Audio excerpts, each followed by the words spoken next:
You know, my plan for the Rough Guide to Mountains basically is to get up as many mountains as possible without actually having to climb any whatsoever. And if I can sit down whilst doing it, so much the better. This incredible-looking place is legendary thanks to its starring role as some of the majestic scenery in the Lord of the Rings movies. That said, Queenstown itself, in the nicest possible way, is ever so slightly boring. But it's a great launching pad for the awesome landscape that surrounds it. Down there, it's just a pretty normal sort of town, but you come up here and there are people coming up in gondolas, people going down on these little luges, people paragliding, you can see people on jet boats out in the lake. There's so many people just doing stuff out in the environment. It's an incredibly active place. In fact, I'm just getting quite tired just watching it. You know, the older you get, the harder it is to find a time and a place to play. But New Zealand is like a playground for grown-ups. Next stop, danger. Woo! Feeling the rush. Right. It's coming up on your inside here. Thank you.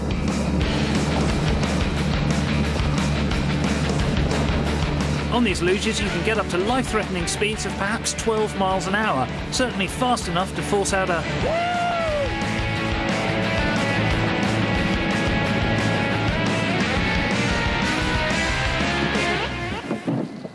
Well, that was definitely a lot of fun.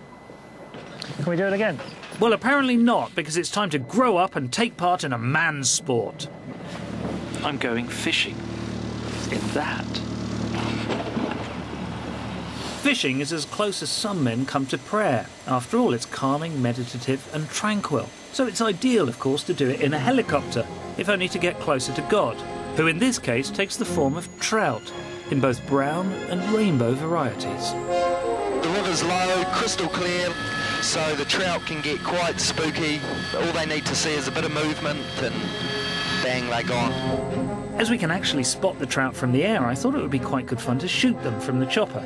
But apparently that's not sporting. My guide on this trip is Jamie. He's a Kiwi fish hunter, and he charges around 2,000 New Zealand dollars a day for this wonderful and surreal experience.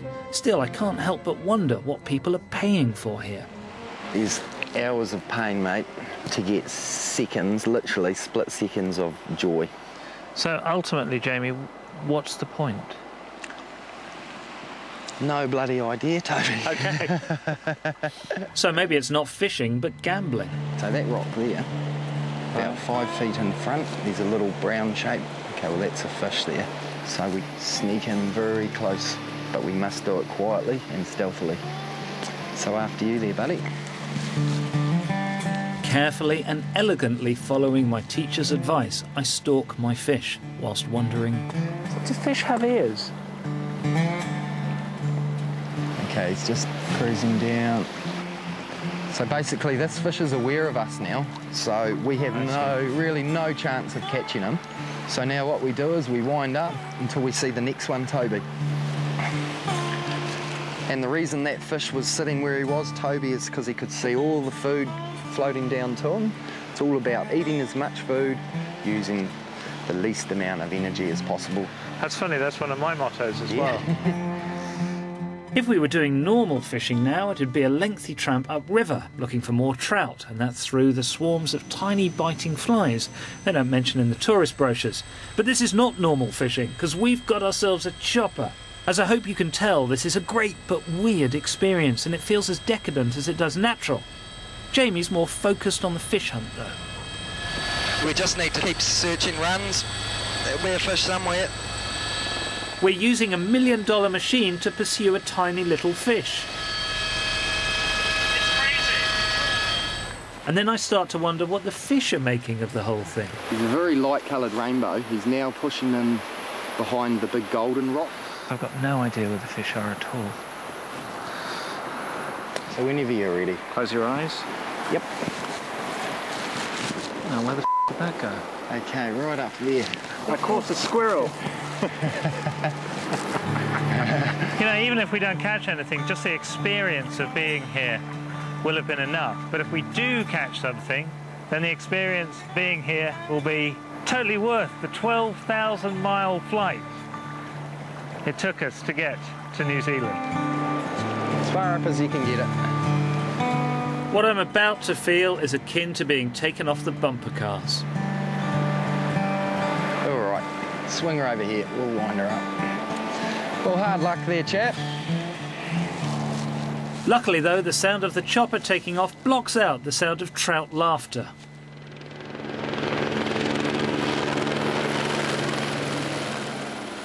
Well, I was about to say what an incredible day, but that was only an incredible morning. Equal parts fear, beauty, relaxation and excitement. And then I was also thinking that maybe it is a bit extravagant to go fishing in a helicopter and perhaps not very environmentally friendly. But then I thought, well, you know, we didn't catch a fish, so surely that made up for it. OK, perhaps it didn't. Anyway, I'm forced to drown my sorrow in more fossil fuels. So the plan is to go all the way up there, Queenstown Hill, on one of those. Another mountain, another way of going up a mountain without climbing it. Comfy? It's certainly comfy. There's room for a couple of other people in here. Oh, good. Use the throttle, nice and gentle. Oh, you killed it. Yeah, on purpose. These 3.5 hours of going mental in the environment cost about $200. It's a noisy but excellent way of getting a lot out of the landscape. The ride's exciting, beautiful, and as safe as you make it. It's probably obvious that this is really, really good fun. But the only thing that's sort of dangerous is that the views are so spectacular that you often take your eyes off the road in order to see them.